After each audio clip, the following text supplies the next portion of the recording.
కాబట్టి అసలు ముక్కోటి ఏకాదశి అన్నదాని యందు ఎంత సత్యమైన వాక్కులున్నాయో శరీరమును క్లేశపెట్టడం అనేటటువంటిది శాస్త్రమునందు ప్రతి 11 రోజుల్లో ఒక రోజు తప్పదు.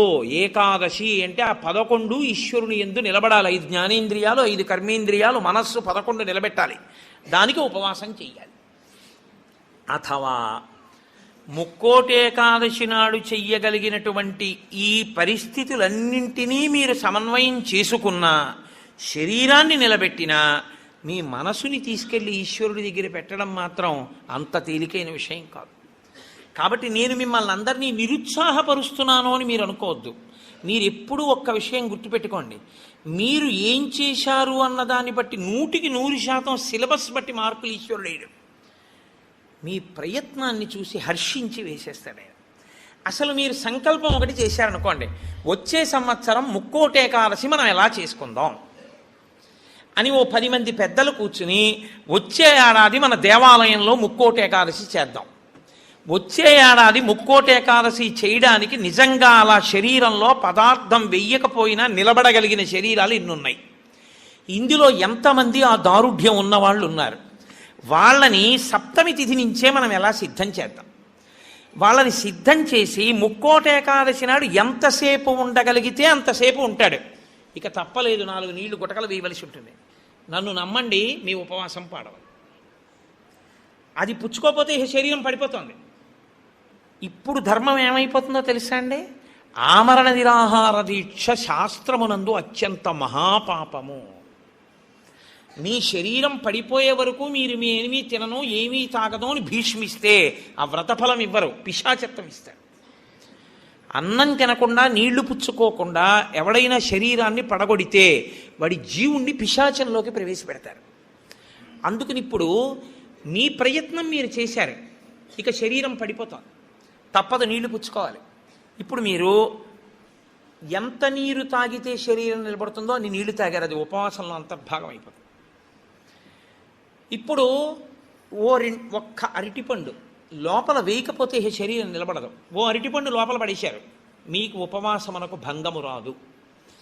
కాబట్టి గురుముఖత చాలా జాగ్రత్తగా శాస్త్రము చెప్పిన నియమములను బాగా విని, అసలు దాని మీద తర్ఫీదు ఏడాది మొదలుపెట్టారనుకోండి, మీరు చాలా తక్కువ మందితో మేము ఇలా చేస్తాం అన్న సంకల్పం 1. 2, అన్నిటికన్నా ప్రధానంగా దృష్టిలో పెట్టుకుని చెయ్యవలసింది ఏమిటో తెలుసా అండి? నీరు పుచ్చుకోకుండా ఆహారము పుచ్చుకోనప్పుడు మనసు ఆ స్థితికి వెడుతున్నప్పుడు ఎంత ఖేదపడుతుందో ఇప్పుడు అర్థమవుతోంది. ఇప్పుడు మనసు నిలబెట్టడం అనేది ఎంత కష్టమో తర్ఫీదు చేస్తానంటూ నిలబెడుతున్నాడు అనుకోండి, వాడు ఆఖరికి ఈశ్వరుని యందు కలిసిపోతాడు. ఆ ఒక్క ప్రయత్నంతో వాడికి మనసు లొంగిపోతుంది. అంతే, లొంగిపోయి ఈశ్వరనామమును ఎంత ఖేదంలోనైనా చెప్పడం వాడికి అలవాటు అవుతుంది. దీనికి ముక్కోటి ఏకాదశి వచ్చింది. అయితే ముక్కోటి ఏకాదశి నాడు జరిగేటటువంటి క్రతువులలో ఒక భాగంగా ఉత్తరద్వార దర్శనము అని ఒకటి ఉంటుంది. ఇది మళ్ళీ సంప్రదాయంలో ఒక్క వైష్ణవ దేవాలయాల్లోనే. అసలు ఇంకా నేను పరమ సత్యం చెప్పవలసి వస్తే ఇది యథార్థమునకు ఒక్క శ్రీరంగ క్షేత్రమునకే సంబంధించింది. అందుకే ఉత్తరద్వారం తీయడం అన్నది ఒక్క శ్రీరంగ క్షేత్రానికే ఉంది. అసలు నిజానికి మిగిలిన క్షేత్రాల్లో ఉత్తరద్వారాలు తీయడాలనే మాటలు లేవు. కాలక్రమంలో ఏమైందంటే అందరూ శ్రీరంగ క్షేత్రానికి వెళ్ళి ఇన్ని కోట్ల మంది ఉత్తరద్వార ప్రవేశం చేయలేరు. కాబట్టి కొంతలో కొంత ఎక్కడ ఉన్న విష్ణు క్షేత్రాన్ని అక్కడే శ్రీరంగ క్షేత్రంగా భావన చేసి రంగనాథుణ్ణి స్మరిస్తూ ఉత్తరద్వారంలోంచి వెడతారు. ఉత్తరద్వారంలోంచి ఆ రోజున శ్రీ మహావిష్ణువు ఏమీ చెయ్యలేనివాడు, అన్ని విధాల ఇంకా అసలు నేను ఈశ్వర ఏమీ చెయ్యలేను, నువ్వే నాకు ఆధారం, నువ్వే నన్ను తీసుకుపో అన్నవాణ్ణి ఉత్తరద్వారం తెరిచి తనతో తీసుకుపోతాడు. ఉత్తరద్వారం తీస్తే మీరు ఎటువైపు కడతారు? ఉత్తరానికి కడతారు కదండి. ఉత్తరద్వారం ఎందుకు తీయడం? దక్షిణ ద్వారం తీయకూడదా, తూర్పు ద్వారం తీయకూడదా? తూర్పు మంచిది కదా, మరి ఉత్తరద్వారం ఎందుకు? అంటే మీరు యథార్థాన్ని గమనిస్తే ఉత్తరాన ఏముంటుందో తెలుసా అండి? హిమాలయాలు ఉంటాయి, ఉత్తరాన కైలాసం ఉంటుంది, ఉత్తరాన మృత్యుంజయుడు పరమేశ్వరుడు ఉంటాడు.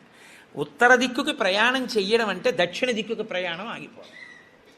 దక్షిణ దిక్కుకి ఏది ఎడుతుందంటే శ్మశానం ఉంటుంది దక్షిణ దిక్కున.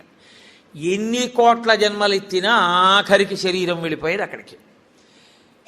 ఎవడు ఈశ్వరుడితో పాటు ఉత్తినే ఉత్తరద్వారంలోంచి వెళ్ళడం కాదు, అసలు నిజంగా ఉత్తరద్వారంలోంచి వెళ్ళడం అంటే ఏమిటో తెలుసా అండి? ఈశ్వరుడి పల్లకి వెళ్ళి పల్లకి వెంట వీళ్ళు వెళ్ళాలి. అసలు శాస్త్రం అది. ఈశ్వరుడికి ఆ రోజున అర్చన చేసి పల్లకి పట్టుకుని పల్లకీని తీసుకెడతారు ఉత్తరద్వారంలోంచి. ఆయనతో వెళ్ళాలి. నువ్వు తినే ఉత్తరద్వారంలోంచి వెళితే నీకేం వస్తుంది? ఆయన వెళ్ళిన ఉత్తరద్వారంలోంచి వెళ్ళాలనుకోవాలి. అథవా అసలు నిజంగా వెళ్ళవలసింది ఏమిటంటే ఈశ్వరుడితో వెళ్ళాలి. కనీసంలో కనీసం నీ బాధ్యత ఏమిటి? ఉత్తరద్వారంలోంచి నువ్వు వెళ్ళాలనుకుంటే ఈశ్వరుడితో వెళ్ళేటప్పుడు ఎలా వెళ్ళాలో నువ్వు అలా వెళ్ళాలి. ఈశ్వరుడితో వెళ్ళేటప్పుడు వెళ్ళేవాడు ఎలా వెళ్ళాలి? వైదికంగా వెళ్ళాలి. పైన చొక్కా బనీను ఏమీ లేకుండా ఉత్తరీయాన్ని మాత్రమే కప్పుకొని పంచ గోచి పోసి కట్టుకోకుండా వెళ్ళకూడదు. గోచి పోసి కుర్చీళ్ళు పెట్టుకుని వెనక్కి దోపుకోకుండా వెడితే మహాపాపం. వేదం పటలపన్నం చెప్తోంది. కాబట్టి కుర్చీళ్ళు పెట్టి గోచి పోసి వెనక దోపి అన్నీ విప్పి ఉత్తరీయం వేసుకుని ఎవరి సంప్రదాయానుసారం వారు తిలకధారణ చెయ్యాలి. నీకు ద్వాదశనామములైతే ద్వాదశనామములు, నాకు విభూతి ధారణ ఎలా చెప్తే అలా నేను విభూతి ధారణ నేను చేసి శ్రీరంగనాథుడితో కలిసి ఆయన పల్లకీతో నేను ఉత్తరద్వారంలోంచి మౌనంగా కానీ భగవన్నామని చెప్తూ కానీ ఆయన వెంట వెడితే నా ప్రాణోత్క్రమణం అయినప్పుడు కూడా ఆయన నన్ను అలాగే తీసుకెడతాడు. ఉదారుడై నన్ను నమ్మి, శాస్త్రం నమ్మి నాతో ఓ రోజు వచ్చాడు. కాబట్టి ఇప్పుడు అలాగే తీసుకెడతానని ఉత్తరద్వారంలోంచి తీసుకెడతాడు. ఇది ఇక ఏమీ చెయ్యలేను, నాకేమీ చేత కాదన్నవాడైనా కనీసం చెయ్యాలి. ఏమీ చేత కాని వాడన్నా చెయ్యాలి. ఈశ్వరాన్ని నాకు ఏం చేతనైనని నేను అన్నీ చేసేస్తానని ఇది మాత్రం మానేస్తాను అన్నవాడన్నా చెయ్యాలి. అందుకే శివాలయంలో ఎందుకు ఉండదో తెలుసా అండి? ఉత్తరద్వారంలోంచి వెళ్ళేది అక్కడికే కాబట్టి ఇంకా మళ్ళీ శివాలయంలో ఉత్తరద్వారం ఎందుకు? అంత శివకేశవ అభేదంగా ఉంటుంది ముక్కోటేకాదశి యథార్థమునకు. కాబట్టి ముక్కోటేకాదశి తిథి, ఏకాదశి తిథి అంత గొప్పవై ఉంటాయి. అందుకని ఉత్తరద్వార ప్రవేశం చేస్తారు. అటువంటి ముక్కోటేకాదశి తిథి నాడు మీరు భగవత్ సంబంధంగా ఏది చేసినా కూడా దేశకాలాదులను అనుసరించి కోట్ల రెట్లలో ఈశ్వరుడు దాని ఫలితాన్ని ఏర్పాటు చేసేస్తాడు. మీరు రామచంద్రమూర్తిని నించోపెట్టి పంచామృతాలతో అభిషేకం చేశారనుకోండి, 3 కోట్ల పర్యాయములు అభిషేకం చేసిన తరువాత ఆ మూర్తి ఎంత తేజస్సుతో నిలబడుతుందో అంత తేజస్సుతో నిలబడిపోతుంది అక్కడ. ఇప్పుడు ఆ వంశానికి ఆ దేవాలయానికి ఎంత శక్తి వచ్చేసిందో మీరు ఆలోచించండి. మీరు ఒక తులసిదళం పట్టుకొచ్చి శ్రీ మహావిష్ణువుకి ఇచ్చారనుకోండి, మీరు 3 కోట్ల తులసిదళాలు పట్టుకొస్తే ఏ ఫలితమో ఆ ఫలితం ఇస్తారు. 3 కోట్ల ఏకాదశుల్లో 3 కోట్ల తులసిదళాలు పట్టుకొచ్చి ఇచ్చిన ఫలితం. మీరు రేపొక్కసారి శ్రీరామ రామ రామే తిరమే రామే మనోరమే అన్నారనుకోండి, 3 కోట్ల పర్యాయములు విష్ణు సహస్రాన్ని పారాయణ చేసిన ఫలితం వేస్తారు. రేపు అన్ని 3 కోట్ల మీద వేస్తారు. రేపు మీరేమీ చేయలేదనుకోండి, 3 కోట్ల పాపాలు చేసిన ఫలితం వేస్తారు. మరి అంతే కదండి. 100 మంది పరీక్ష కడితే 30 మంది పాస్ అయ్యారని నేనంటే 70 మంది ఏమైనట్టు? ఫెయిల్ అయినట్టేగా. మరి ఏమీ చెయ్యని వాడు ఏమైనట్టు? పాపాన్ని పొందినట్టు కాదా 3 కోట్ల పాపాలని? కాబట్టి ఉత్తరద్వార దర్శనము చెయ్యాలి, ఉపవాసము చెయ్యాలి. ఇందులో ఎవరెవరు ఏ మినహాయింపులో కెడతారో ఆ మినహాయింపును అనుభవించినా తాను చెయ్యగలిగింది చెయ్యాలి. నేను ఏమీ చెయ్యలేని వాడిని అనడానికి మాత్రం నీకేమీ లేదు. నువ్వు అసలు కదలలేని వాడు అయితే ఇంట్లో కూర్చుని గోవిందనామైనా చెప్పాలి. కాబట్టి రేపొక్క రోజు ఉదయం నుంచి కనీసం రాత్రి నిద్రపోయే వరకు జాగరణ చేయకపోయినా నిద్రపోయే వరకు భగవన్నామమునందు మాత్రమే నిబద్ధుడయ్యుంటే అంతకన్నా భాగ్యమే ఉంటుంది. హరిప్రసాద్ గారి ద్వారా ఏ రామాయణాన్ని ఇక్కడ చెప్పించాడో రామచంద్రమూర్తి, ఆ రామచంద్రమూర్తే ఇక్కడ ఒక గొప్ప కార్యాన్ని రేపు చేయిస్తున్నాడు. రేపు శ్రీరామాయణం జరిగిన 42 రోజులు ఏ మూర్తులు, ఏ స్వామి, నేను మూర్తులు అనడం కూడా నాకు ఇష్టం ఉండదు, ఏ స్వామి ఆ వేదిక మీద కూర్చుని చెప్పించారో ఆ స్వామి రేపు ఇక్కడి నుంచి బయలుదేరి, నాకు ఆ అడ్రస్ కరెక్ట్గా తెలియదు, హరిప్రసాద్ గారు చెప్తారు, అక్కడికి విరాజమానుడు అవుతాడు. రేపు స్వామితో పాటు నడవడం అదృష్టం కదండి. ఉత్తరద్వార దర్శనం చేసుకుని రేపు స్వామితో పాటు రామనామం చెప్తూ మనం అందరం ఆ ప్రదేశానికి చేరుకోగలిగితే అక్కడ స్వామికి పంచామృతాభిషేకాలు చేసి స్వామిని పెడతారు. అక్కడ భజనలు ఉంటాయి, విష్ణు సహస్రనామ స్తోత్ర పారాయణ ఉంటాయి. కాకినాడ నుంచి త్యాగరాజస్వామి కీర్తనలే తన ఊపిరిగా బతికేటటువంటి మా అక్కగారు పెద్దాడ సూర్యకుమారి గారు వచ్చారు. ఆవిడ రామచంద్రమూర్తి యొక్క కీర్తనల మీద కచేరీ చేస్తారు. ఆ రామనామ సంకీర్తన ఉంటుంది. హాయిగా మీరు అంతగా మన శరీరాలు అలవాటు పడిపోయాయి కాబట్టి పడిపోతుందేమో అనుకుంటే, నేను అనుకుంటున్నాను ఆయన పెట్టడానికి సిద్ధహస్తుడు కాబట్టి ప్రసాదం కూడా కొంచెం సాత్వికంగా ఉంటుంది అని. కాబట్టి కొద్దిగా సాత్విక ప్రసాదం ఉంటుంది. కాబట్టి ఆ సాత్విక ప్రసాదం పుచ్చుకొని సాయంకాలం వరకు కూర్చోవచ్చు. చక్కగా రామనామం చెప్తూ 1 గంట రామనామం రాస్తూ. ఇక అంతకన్నా భాగ్యమే ఉందండి. ముక్కోటే కాల్చినాడు, రేపు పుస్తకాలు ఇప్పించండి అయ్యా మాకు. 1 గంట రామనామం రాసుకుని, రామనామం చెప్పుకొని, విష్ణు సహస్రం పారాయణ చేసుకుని, తులసి అర్చన చేసుకుని, పంచామృతాభిషేకం చూసుకుని, కీర్తనలు చూసుకుని, నేను కాకినాడ వెళ్ళిపోతాను, మీరు ఇంటికి వెళ్ళిపోతారు. ముక్కోటి ఏకాదశి ఏ రామచంద్రమూర్తి దగ్గర కూర్చొని మనం రామాయణం విన్నామో ఆ రామచంద్రమూర్తే గుంటూరులో ఉన్న వాళ్ళందరికీ ముక్కోటి ఏకాదశి నాడు కూడా అద్భుత ఫలితాన్ని ఇప్పిస్తానని సంకల్పం చేశాడు. అందుకుని రేపు తాను కదిలి మనని కూడా ఆయన వెంట రమ్మంటున్నాడు. అది కదా అసలు ఉత్తరద్వారం. కాబట్టి రేపు ఆయనతో కలిసి బయలుదేరుదాం. మిగిలిన కార్యాన్నంతటినీ హరిప్రసాద్ గారు మీకు వివరణ చేస్తారు. ఇంకొక విషయం, మృగశిరా నక్షత్ర సంజాతులైనటువంటి జగద్గురువులు, మహాపురుషులు, ప్రాతస్మరణీయులు ఎవరి పేరు స్మరించినంత మాత్రం చేత అజ్ఞానాం జాహ్నవీ తీర్థం, సర్వేషాం సుఖదం తీర్థం, భారతీ తీర్థమాశ్రయే. ఆయన మహానుభావుడు. సర్వేషాం సుఖదం, ప్రతి వారికి సుఖమును ఇవ్వగలిగినటువంటి వారు. అజ్ఞానులైనటువంటి వారికి గంగాతీర్థము వంటి వారు.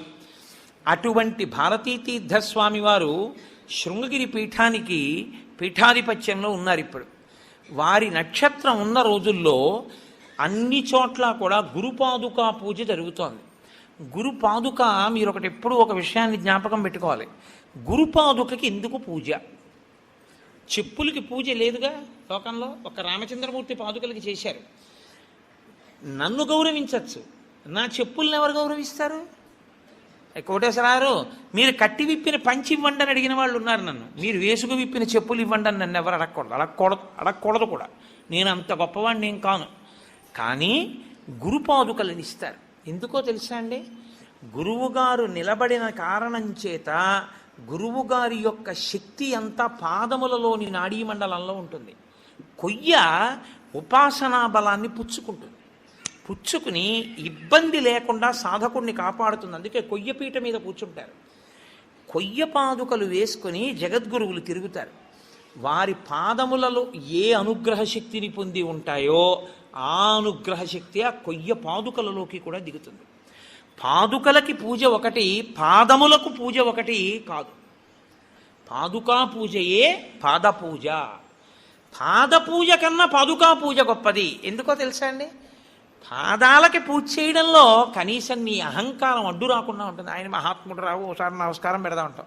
ఆయన వేసుకు విప్పిన పాదుకలు రా అని నమస్కారం పెట్టాలంటే నువ్వు బాగా అహంకార పరిత్యాగం చేసి ఉండాలి. అప్పుడు నీ యందు గురుకటాక్షం బాగా ప్రసరిస్తుంది. ఎవరికి గురుకటాక్షం ప్రసరిస్తుందో వారికి పరబ్రహ్మమే అనుగ్రహిస్తుంది. కాబట్టి అటువంటి గురుపాదుకా పూజలు అనేక చోట్ల ప్రారంభమయ్యాయి. 3-4 ప్రదేశాల్లో జరిగేయట. మీ అదృష్ట విశేషం ఏమిటంటే ఇక్కడ గుంటూరుకి కల్పవృక్షంలో దొరికారు హరిప్రసాద్ గారు. శృంగగిరి పీఠాధిపతులకి వారి ఎందున్న వాత్సల్యం చేత ఈ మృగశిరా నక్షత్రంలో ఈసారి వచ్చేటటువంటి విరోధీనామ సంవత్సర పుష్యశుక్ల చతుర్దశి అంటే పగటిపూట ఉపవాసం చేయవలసిన తిథి. పుష్యశుక్ల చతుర్దశి బుధవారం నాడు గుంటూరు శృంగగిరి పీఠంలో గురుపాదుకా పూజ జరుగుతుంది. కాబట్టి ఆ వేళలో వారు చెప్తారు, మీ అందరూ చక్కగా గురుపాదుకా పూజలో కూడా పాల్గొని తత్సంబంధమైనటువంటి ప్రసాదమును పొంది గురువుగారి యొక్క అనుగ్రహమును సంపూర్ణముగా పొందెదరుగాక అని మీకు నేను ఈ విషయాన్ని కూడా విజ్ఞాపన చేస్తూ ఇతర వివరములను మాన్య శ్రీ హరిప్రసాద్ గారు వివరిస్తారు. ఇక్కడతో నా ఉపన్యాసాన్ని పూర్తి చేస్తూ మంగళాశాసనపరై మదాచార్య పురోగమై సర్వైశ్చ పూర్వైరాచార్యై తత్కృతాయాస్తు మంగళం. మంగళం కోసలేంద్రాయ మహనీయ గుణాత్మనే చక్రవర్తి తనూజాయ సర్వభౌమాయ మంగళం. ఉమాకాంతాయ కాంతాయ కామితార్థప్రదాయిని శ్రీగిరీశాయ దేవాయ మలినాథాయ మంగళం. కరచరణకృతం వా కర్మవాక్కాయజం వా శ్రవణనైనజం వా మానసం వాపరాధం విహితమవిహితం వా సర్వమేత్తక్షమస్వ శివ శివ కరుణాబ్ధే శ్రీ మహాదేవ శంభో. సర్వం శ్రీ ఉమామహేశ్వర పరబ్రహ్మార్పణమస్తు. స్వస్తి.